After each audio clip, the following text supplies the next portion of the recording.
You might be looking for a high-paying sales job in tech, but you may not have the proper sales experience or proper qualifications to actually get the job. So for a lot of people, how are you supposed to break into technology and software sales if you don't have the proper background? And well, if that sounds like you, make sure you watch this video until the end because I'm gonna give you some of my best strategies on how you can actually get a high-paying tech sales job even if you don't have any sales experience. And this is from somebody who worked in Silicon Valley at Oracle and at a startup. So I'm really confident that I can give you a lot of insight on how this industry works. What's going on, everybody? Patrick here. Before we get started, make sure to give this video a like, subscribe, and turn on notifications if you want to see more videos like this. And if you're someone who is looking to start and accelerate your sales career, make sure to check out saleslegacy.com or check the link in the description to sign up for our free 1-hour training to see if that masterclass is right for you. And with that said, let's go ahead and start with this video. So the first part of actually getting a sales job, and especially a high-paying sales job in technology, is you wanna first get your sales interview, right? Because without any interviews, well, you can't get a job. So the first step is, how do you actually get an interview at the company you wanna work for if you don't have the proper sales experience? And I'm talking about things like a company like Slack or HubSpot, Salesforce, Oracle, right? How do you break into these good tech companies without the proper background? And the first thing you have to understand is that a lot of tech companies out there, they actually want to hire people from diverse backgrounds, whether it's your ethnicity, background, school, right? Things are changing quite a bit in the technology space where they're not just hiring people who went to 4-year universities at top-tier colleges anymore. Now they're trying to be more inclusive and be more of a meritocracy where it doesn't matter what background you're from. It's like, are you actually good at selling? Do you have potential? And let's bring you in, right? So not every company is like this, but more and more companies are starting to be more inclusive and they're actively looking for people with diverse backgrounds. And also, a lot of companies are hiring people straight out of college or even hiring people who are from a different industry. Maybe they sold a completely different product that was more transactional in the past, or maybe they just worked in a completely different industry, altogether. Companies are very accepting of these roles, right? Because people understand and companies understand that, even if you had sales experience in one company, it doesn't mean you're gonna be successful at the next. And so for a lot of these companies are hiring en masse, well, they want to hire people and train them from the ground up and train them in a certain selling style that fits for technology, right? Like if you're selling something that, a very commodity product and you try to go into tech sales, you may not be that successful because the sale is completely different, right? So if you don't have any sales experience, sometimes that's not a bad thing because they're willing to train you from the ground up. And also because you don't have any sales experience, well, you don't have any of the bad habits and mistakes that, you may pick up learning from a company where they teach you sales in the wrong way. And so when I started working at Oracle, when I freshly just graduated from college, didn't really have much sales experience, my peers, the people that they hired with me, most of them, I would say more than 90% of them had zero sales experience, right? Not even a business degree. I had a business administration degree from USC, but other people, they're coming from different schools and they're like a psychology major, a biology major, math major. Literally does not matter because Oracle and companies like Oracle understand that, hey, doesn't matter if you have sales experience. They don't even teach sales in university anyway. So we're gonna have to train you from the ground up. Doesn't matter if what degree that you have. It's all about your ability to think, solve problems, and your willingness to want to be good at sales. Now, the next part of getting a high-paying sales job is understanding what are the entry-level sales roles, right? There are gonna be a couple. The most common one is gonna be a sales and business development rep. And essentially all these people do is they try to book meetings with potential customers. So think of someone like that does cold calling, cold emailing, messaging people on LinkedIn cold, and trying to book that meeting. Or even if, let's say, a company has marketing already and they're generating leads and the leads come into the company, well, somebody has to contact their lead to see if they're fit to buy, right? And so, a sales development rep might be doing that as well. So if you are starting out in sales or you're thinking about starting, chances are, you're most likely gonna be a sales and business development rep because it's a job that requires zero experience. All you have to do is be good at, decent at talking on the phone and, writing messages on, email and LinkedIn, and that's pretty much the qualification, right? And pretty much as long as you can talk and write decently, you don't even have to be an expert, you're qualified enough to get the job. And if you kind of learn on the job, then you'll be fine. There are other different roles like account executive and account manager, which, can be entry level depending on the company. Account executive is the one that closes, so that's becoming more and more uncommon to be entry level. But account manager, which is someone who just deals with the customer after they already close and tries to upsell them and sell them different things. I've seen that as an entry level. Even I have personal friends who had no experience in sales and they just jumped in a tech company as an account manager. So you definitely can do that as well. So there's, I would say, like 3 different roles in sales that you can kind of join that are high paying. So sales development rep, account executive, account manager. So you gotta see like if these roles require any sales experience. A lot of times they don't, and you can kind of get your foot in the door. And now the next step of the whole process is, how do you even find these companies that you wanna work for, right? The first thing you can do is you look for companies that are hiring in batches.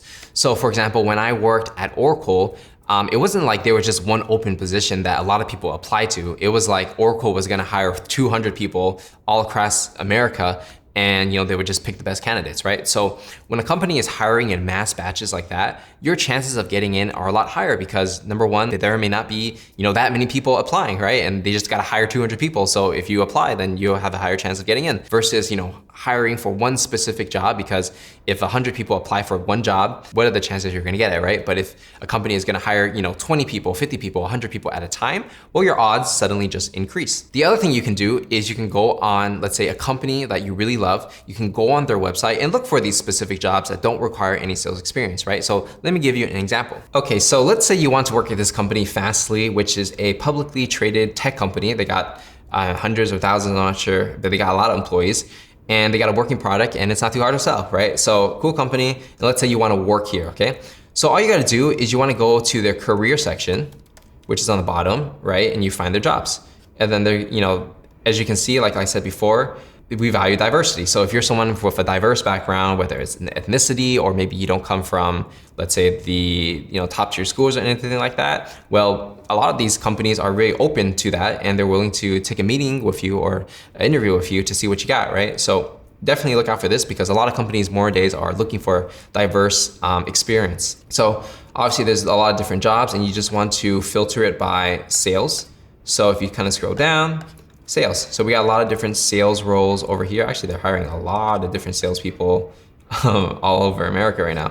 So I already chose one right here. So let's say you want to be an enterprise sales and business development representative, right? So if we kind of look into what this job actually is, what you do, your research, target prospects, so cold calling, cold emailing, LinkedIn, just like what I said in the beginning of the video, using tools, Sales Navigator, Salesforce, Outreach, ZoomInfo, LeadIQ.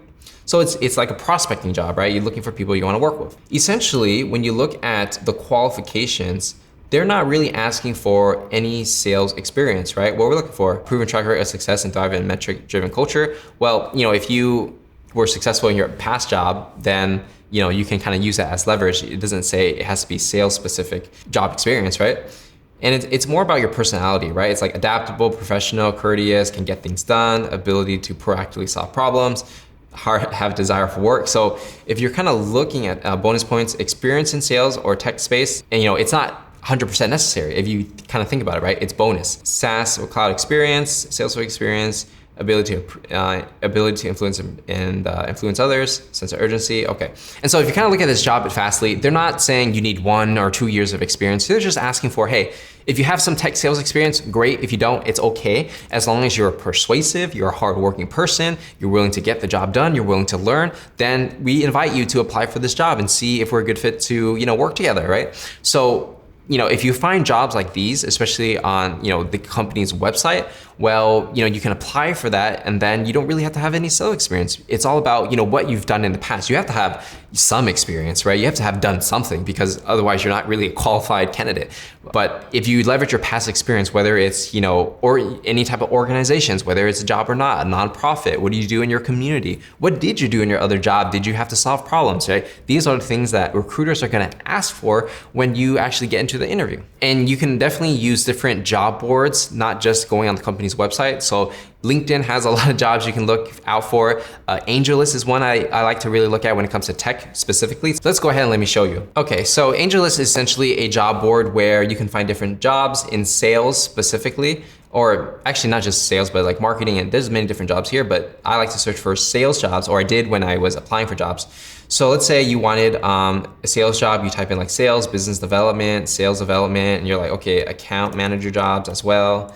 Okay, and then your location, let's say you're open to living in Austin, Los Angeles, New York, San Francisco. Okay, cool. So now we have almost 3,000 results. You sort by different things like newest, less active, recommended. So let's go by newest. So essentially you're gonna get a lot of different jobs and they're gonna, give you an idea of like what the job is. So for example, this one, I guess is closer for real estate, 40 to 75K, and you get 0.01 to 0.05 equity in the company, which is not too bad. And so you kind of look through and you can see the company size depending on where you want to work. They have different reps, and I like AngelList because they're kind of upfront where they give you a range of the salary and they tell you like, this is the commission you can make. This is the OTE, meaning this is your salary and a commission combined. Do you require remote work or do you have to go to the office, right?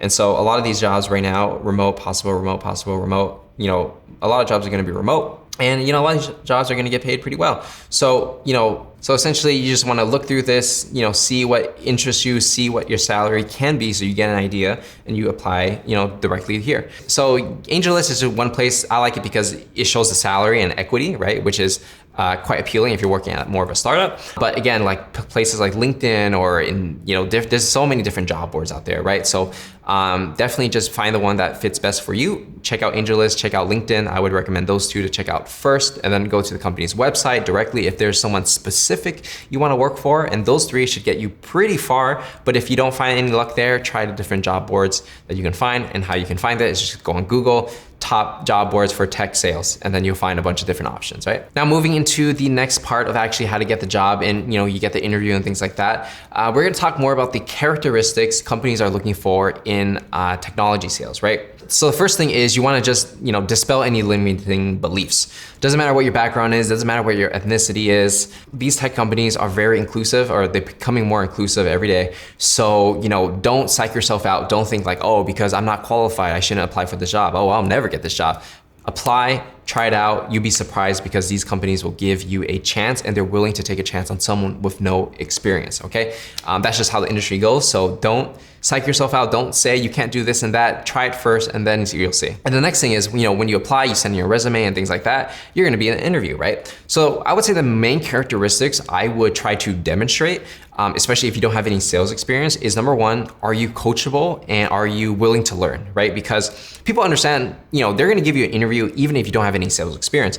But if you're not coachable and they don't think that you're gonna pick up, learning how to sell and using all the technology fast, they're not gonna hire you. So show that you're coachable, you're willing to learn, and you're willing to listen to people because you're a newbie in this industry, right? Another characteristic is your ability to, problem solve and think, right? Because in prospecting and like doing sales, you'd be surprised of how much intellectual thought goes into actually generating leads, right? Knowing who your customer should be, how to write your messages, what to do when things don't work.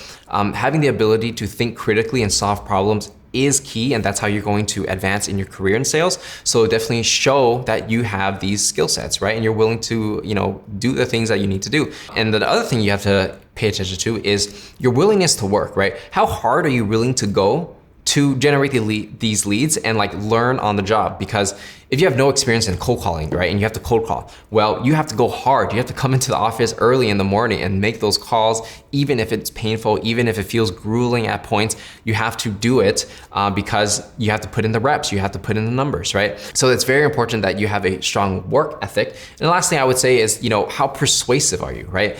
And a lot of times when it comes to succeeding in these sales interviews, it's all about your conviction. So you don't want to be like, I really love this place and I hope I get the job, right? Because it shows no conviction. It doesn't show that you really want to do it and you really want to try. So when you're doing your interview, you want to have strong conviction and be like, I really want this job because I really think that we're a good fit to work together. I can do all these things for you, and I'm very confident in my ability to make this happen. I can't guarantee anything, but I can guarantee I'll try my best, right? And so there's a difference in how people act, their energy and their ability to influence and sell based on that conviction of how much they believe that they can help. The more you believe in yourself, the more other people can believe in you, and the higher probability you'll get the job, even if you don't have that sales experience. So make sure no matter what, you have conviction and you don't psych yourself out. You are qualified, you just have to do it. And so with that said, those are gonna be my best tips when it comes to getting a sales job without any sales experience. If you enjoyed this video, make sure to give it a like, subscribe, and turn on notifications. And if you want to start your sales career or accelerate it and move up in the sales ladder, especially when it comes to tech sales, make sure to check out Sales Legacy, my masterclass that's gonna teach you everything you need to know about sales, from prospecting, closing, presentation, negotiations, and even how to actually get a sales job in advance in your career. So if you wanna check out Sales Legacy, go to saleslegacy.com or check the link in the description. And you can also sign up for a 1-hour free training on the site to see if it's the right fit for you. And so with that said, my name is Patrick Dang, and I will see you in the next one.